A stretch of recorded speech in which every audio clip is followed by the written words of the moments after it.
nikumbukapo ya nyuma na kabako, moyo umejawa na mengi, mdomo nataka kusema.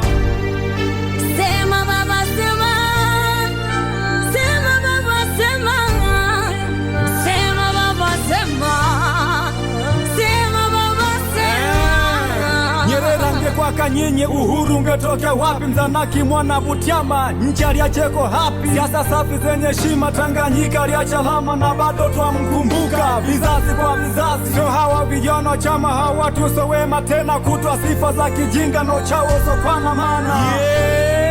Leo JK wa pili yetu anamwita baba, shauri mzee wa chama, ndio maana anajisahau na kuona nchi ka familia. Ikulu anapona nyumbani kama wataki kutoka, ukihoji utetwa mpinzani mwisho utesha kutekwa. Hakuna mzazi bila mtoto, maisha na changamoto, nchi na wenye nchi, wananchi hawana kipato. We wamesema nani? Hii nchi kwa ipo huru, Oktoba twaikumbuka kwa shindo sokwa na nuru. Polisi mkufata katiba, bongo mkaifanya kufuru, damu zisizo na tia mkazi mwaga mkipingo huu. Uhalali wa kukaa Ikulu sisemu mliutoa wapi? Huwezi shiba kwa mate kisa utamu wa bibi. Mama mitano tena eti alishaichukua na alipita kwa kishindo, mbona mkamwapisha wani? Na vilaza mliwapitisha majimboni hatuaoni, hata shetani ana dini. Sidhani kama mna dini, kama mlifunga kanisa uomini wakekosa misa, na bado hata mkujali pasa mkamwita msaliti. Kombati siyo kigezo cha kuiuza haki yangu, askari naye ni mtu, utu hujenga undugu. Na hiyo simpole mavu kumpiga risasi mguu ni mbaya, dhambi ya kuua nilindie